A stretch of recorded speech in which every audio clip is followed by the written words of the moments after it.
The rejection letter crumpled in her dark fingers like a dying rose. The 13th one that month. They called her lazy, unfocused, lacking drive. Oh! The hiring manager's words still echoed in the empty apartment, where Amara sat surrounded by textbooks she'd bought with money meant for food, medical school applications, half-finished scholarship essays, and eviction notices created a paper cemetery of dreams across her floor. Outside, her neighbors whispered about the girl who slept through opportunities, who showed up late, who couldn't keep up. They saw her nodding off on the bus. They saw her missing morning shifts. They saw her yawning through interviews. What they didn't see was the truth that would have shattered their comfortable assumptions. What they didn't know was that Amara Rodriguez wasn't lazy. She was dying, and she was doing it while trying to save everyone else's life but her own. The world had made up its mind about Amara the day she first walked into Jefferson University with second-hand clothes and exhaustion painted beneath her eyes. Brilliant, but lazy. Her professors wrote on recommendation letters they'd eventually refuse to sign. So much potential wasted on someone who won't put in the effort. She'd won a full scholarship with test scores that made admissions officers double-check their records. But that story had been rewritten by the time she started missing classes. Nobody asked why. They just assumed they knew. Her mate, Jennifer, and he, daughter of two surgeons, would performatively slam doors when Amara slept past noon. Some of us actually care about our futures, she'd mutter loud enough to be heard. Jennifer posted inspirational quotes about grinding and hustling, while Amara lay still as death in the next room, conserving energy for battles nobody knew she was fighting. The other students formed study groups that mysteriously forgot to invite her. After all, why waste time on someone who clearly didn't want it enough? Professor Chen had been the cruelest. During a biochemistry lecture, he'd pointed at Amara's empty seat and announced to 200 students that this was what happened when talent met laziness. A cautionary tale sitting right among them. When Amara showed up the next day, moving carefully like her bones were made of glass, he'd refused her request for the missed notes. If you can't bother to show up, why should I bother to help you catch up? The class had nodded along, righteous in their agreement. Oh, but here's what Professor Chen didn't know. At 4:30 every morning, while he was still sleeping in his suburban home, paid for by his university tenure, Amara was already at her first job, cleaning the very offices where he'd later sit and judge her. Neon. She'd scrub his coffee stains from his desk, empty his wastebasket full of discarded student dreams, and dust the awards he'd won back when academic success was possible for people who didn't have to choose between textbooks and insulin.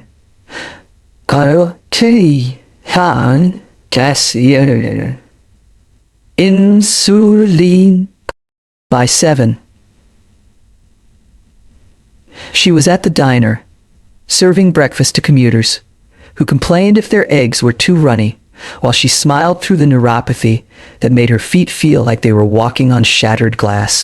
The tips went straight to the pharmacy, where insulin cost more than her rent, where test strips were rationed like wartime supplies, where the pharmacist knew her by name, but pretended not to see when she counted coins with shaking hands. The first collapse happened during organic chemistry. Neostomy 1, art. One moment she was trying to focus through the fog of hypoglycemia. The next she was on the floor, her body finally refusing to pretend anymore. The students stepped over her to leave class. "Andeo," someone muttered about attention-seeking. "Anu." Jennifer posted on social media about drama queens who couldn't handle pressure. The University Health Center gave her orange juice and a lecture about eating breakfast, never asking why she hadn't. Type 1 diabetes. Oh, diagnosed at 14. The same year her mother was deported. The same year she became both parent and provider to her younger siblings. The disease was an expensive ghost that haunted every moment, demanding ransoms her body paid in exhaustion, confusion, and the slow deterioration that came from never quite having enough insulin to properly manage it. But diabetes was invisible, and in America, invisible illnesses were character flaws. She rationed insulin like it was liquid gold, stretching doses to make them last, playing Russian roulette with her blood sugar levels. The fog that professors mistook for laziness was her brain, struggling to function on glucose levels that swung between dangerous extremes. The lateness they scorned was fun. I am Pavi. I Kadawamsam Kamits. The missed classes were emergency room visits she couldn't afford, but couldn't avoid. Her second job started at 6 in the evening. A campus library, reshelving books. While students who'd never worked a day in their lives complained about her being too slow. She'd overheard Jennifer once, laughing with friends about how the lazy girl from their dorm was even lazy at her job. If only they knew that she was running on 3 hours of sleep and blood sugar levels that would have hospitalized someone who hadn't learned to function in crisis mode. The third job was the one that broke her.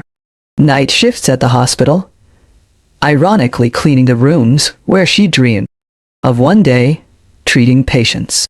She'd study medical textbooks between mopping floors, memorizing anatomy while sanitizing beds where people with insurance got the care she couldn't afford.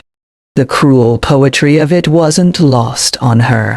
Future doctor dying, pale, slowly, while cleaning up after the saved. Her siblings didn't know how bad it was. Elena, 16 and sharp as a blade, believed her sister was in medical school, because that's what Amara told her. Miguel, 14 and artistic, thought the tiredness was just from studying too hard. The little ones, twin 8-year-olds named Sophia and Diego, still believed their big sister was invincible. She'd rather die than let them learn otherwise. The food pantry knew her as the girl who only took the minimum, leaving more for others who needed it. What they didn't know was that she was calculating carbohydrates against insulin ratios, that every meal was a mathematical equation where the wrong answer meant unconsciousness or worse. She'd give most of her portion to her siblings anyway, pretending she'd eaten at school. The night everything changed started like any other. Amara was in the hospital basement, cleaning surgical prep rooms at 3 in the morning. Her blood sugar was dropping, but she'd used her last test strip that morning and couldn't afford more until Friday. The familiar symptoms crept in. Shaking hands, blurred vision, the cold sweat that meant her body was eating itself to stay alive. She reached for the juice box she always kept in her cleaning cart, but her hands weren't working right anymore. It fell, rolling under the surgical table. As she knelt to retrieve it, The darkness rushed in like a tide. Her last conscious thought was that Jennifer would, probably, say she was too lazy to even stay awake at work. Dr. Zara Mitchell found her 20 minutes later, not unconscious, but in a diabetic coma, her body finally surrendering to months of inadequate management. The use box was still clutched in her rigid fingers, a liquid lifeline she'd been too late to use. Sarah, who'd been called in for an emergency surgery, should have simply called for an orderly to deal with it. Instead, something made her look closer at the girl on the floor. The medical alert bracelet was hidden under long sleeves, meant to hide the bruises from injection sites. The calluses on her hands told stories of manual labor that didn't match her young face. But it was the textbook that had fallen from her cart that made Sarah's breath catch. Harrison's Principles of Internal Medicine, the same edition she'd studied 20 years ago, covered in handwritten notes and margins, desperate attempts to learn despite everything. The hospital records revealed the truth in devastating detail. There was Amara Rodriguez, 21 years old, uninsured, diabetic, working 3 jobs while attending university full-time. Emergency room visits every few weeks, always leaving against medical advice when they tried to admit her because she couldn't afford it and couldn't miss work. Blood test results that showed chronic dangerous mismanagement, not from negligence but from poverty. Sarah called the university while Amara was still unconscious. The conversation with Professor Chen was brief and brutal. He insisted Amara was lazy, uncommitted, undeserving of special consideration, until Zara informed him that his star student, the one whose papers he'd praised when she could submit them, had been in a diabetic coma while cleaning his classroom. The silence on the other end was deafening. When Amara woke up, she found herself not in the emergency room, but in a private room. IV drips delivering the insulin. Her body had been starved of for months. Sarah was there, holding the crumpled rejection letters she'd found in Amara's bag, tears streaming down her face as she read the words lazy, unmotivated, lacking drive, describing a girl who'd literally worked herself into a coma, trying to become a doctor. The story that emerged over the next hours shattered everyone who heard it.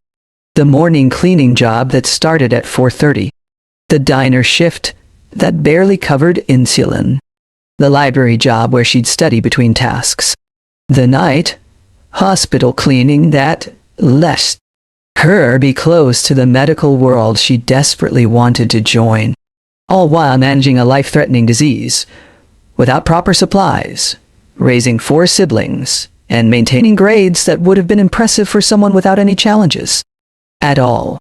Sarah made calls, not polite requests, but demands backed by threat of public exposure. Professor Chen was first, his voice shaking as he realized he'd been mocking a student who'd been cleaning his office before attending his lectures. The university president was next, learning that their star scholarship student had been dying on their watch while they labeled her lazy.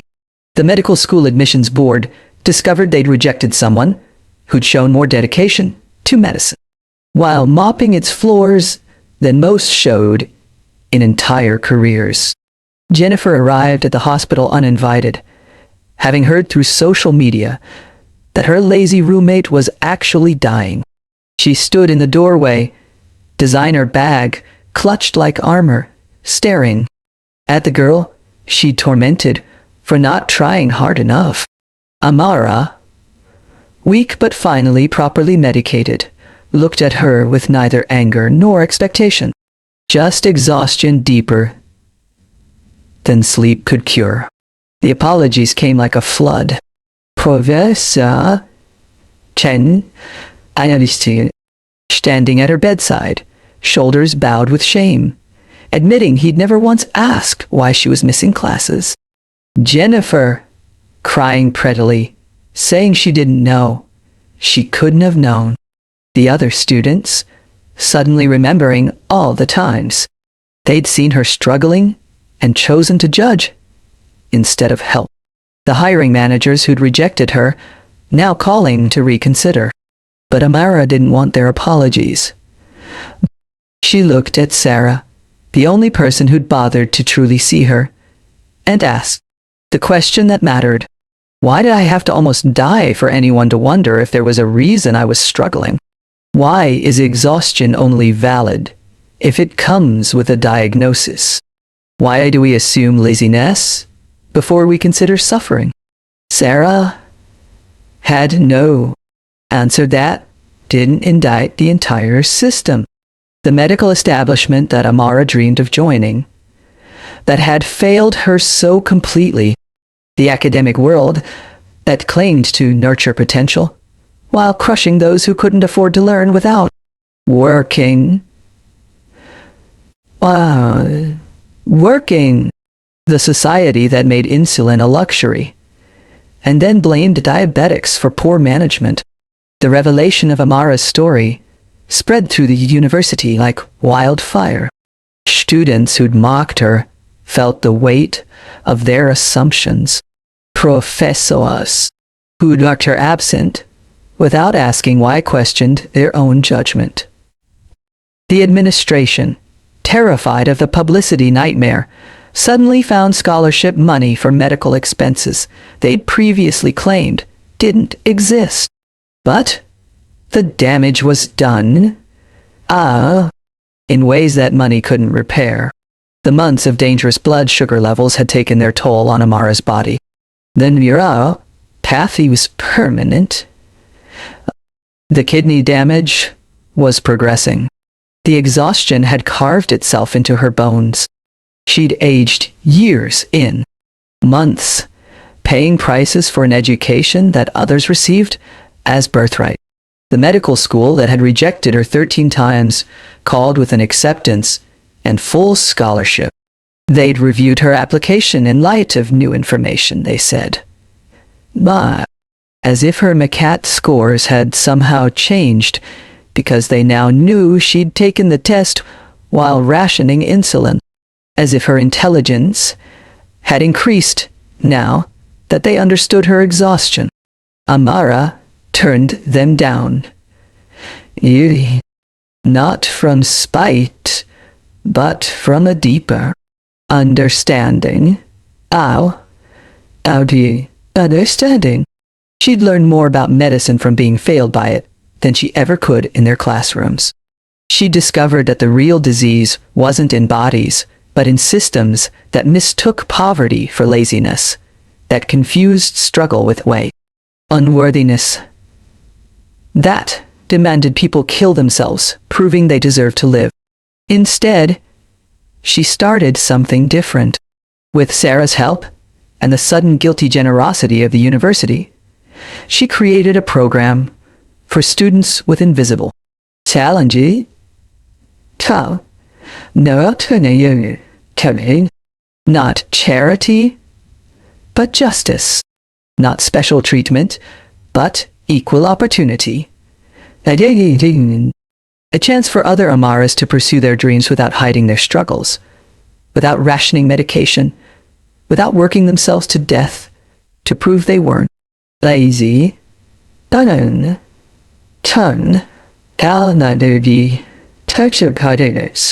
The first meeting was in the same lecture hall where Professor Chen had mocked her empty seat. 40 students showed up. Students with chronic illnesses, invisible disabilities, family responsibilities, financial burdens that made every day a marathon.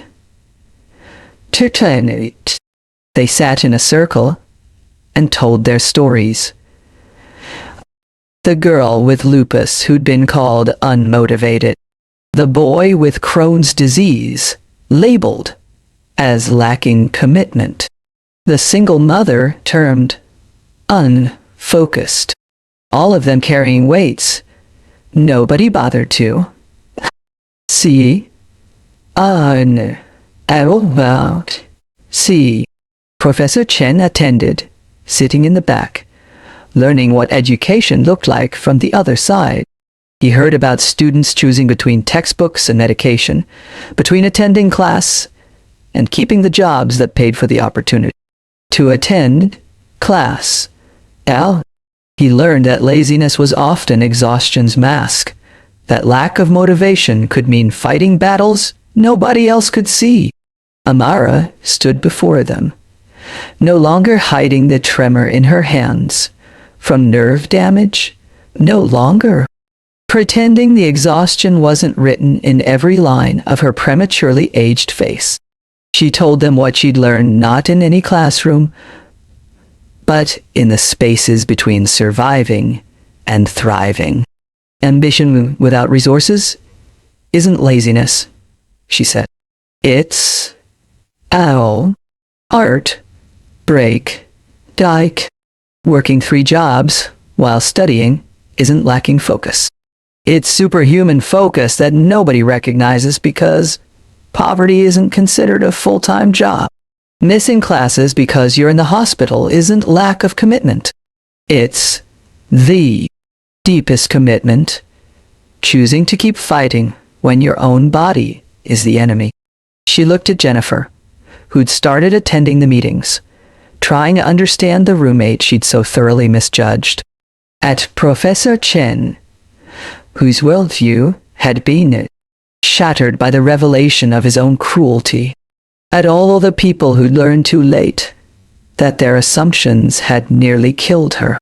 We call people lazy when we don't want to see the systems that exhaust them, Amara continued. We blame individuals for lacking drive when we've removed all the roads they could drive on. We demand they prove they deserve help by succeeding without it. Then we're shocked when they collapse. The program grew. Other universities requested information about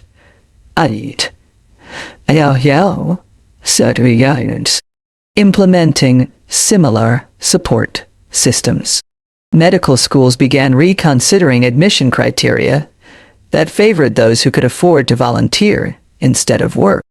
Hospitals started programs ensuring employees with chronic conditions could access the medications they needed. Small changes, but changes nonetheless. Elena, Amara's sister, watched her transformation from exhausted survivor to exhausted advocate. She saw how the revelation of her struggle had changed some things, but not the fundamental challenge. The insulin still cost too much. The medical bills still accumulated. The body still bore the scars of years of inadequate care. But now, at least, she didn't have to hide it. 1 year after her collapse, Amara stood before the medical school's board of directors, not as an applicant, but as an advisor, helping them understand why their diversity initiatives failed when they didn't account for the diverse challenges students faced. She showed them statistics about students with chronic illnesses, invisible disabilities, financial burdens that made traditional academic paths impossible. She told them about the surgical room she'd cleaned while dreaming of operating in it, about the medical textbooks she'd memorized while mopping floors, about the anatomy she'd learned while her own body failed. She asked them to consider that perhaps the best doctors weren't those who'd had smooth paths, but those who'd navigated illness, poverty, and systemic barriers, and still chose to heal others. The board listened to this young woman they'd rejected 13 times, understanding finally that they hadn't been rejecting laziness but exhaustion. Not lack of ambition, but ambition, fighting against impossible odds. They saw at fear in her trembling hands, not weakness, but strength that had held on when letting go would have been easier. They heard in her voice not accusation, but education, teaching them to see what privilege had made invisible. Change came slowly. Testy. Systematically, the way real change does. Not in grand gestures, but in small recognitions. A professor asking why a student missed class instead of assuming. A scholarship that covered medical expenses, not just tuition. Understanding that working multiple jobs while studying wasn't lacking focus, but superhuman determination that deserved support, not judgment. Amara never did become a doctor in the traditional sense. Her body, damaged from years of medical neglect, couldn't handle the physical demands of residency. But she became something more important. A voice for those whose exhaustion was mistaken for laziness. A bridge between the struggling and the systems that judged them. A reminder that ambition without resources looks like laziness to those who've never had to ration their dreams. The night she'd collapsed in that surgical room became a watershed moment. Not just for her, but for everyone who heard her story. It forced comfortable people to confront uncomfortable truths. That success might be less about their superior drive and more about their superior resources. That judgment is easy when you've never had to choose between insulin and rent. That laziness is often the label we put on suffering we don't want to acknowledge. If this story made you reconsider someone you've dismissed as lazy, if it made you wonder what battles they might be fighting that you can't see, then perhaps you understand the weight of invisible struggles. Perhaps you'll ask why, instead of assuming. Perhaps you'll offer help instead of judgment. Perhaps you'll recognize that exhaustion isn't a character flaw, but a symptom of systems that demand people prove they deserve to live by nearly dying. Share this story not as inspiration, but as indictment. Subscribe, and not for entertainment, but for education about the humans we overlook. Remember that behind every person you call lazy might be someone working 3 jobs, managing chronic illness, fighting battles that would break those who judge them. Because every story hides a truth, and the truth about laziness is that it rarely exists. What exists is exhaustion, systemic barriers, and a world that mistakes struggle for unworthiness. And every truth, especially the uncomfortable ones, deserves to be heard. My choice to be heard.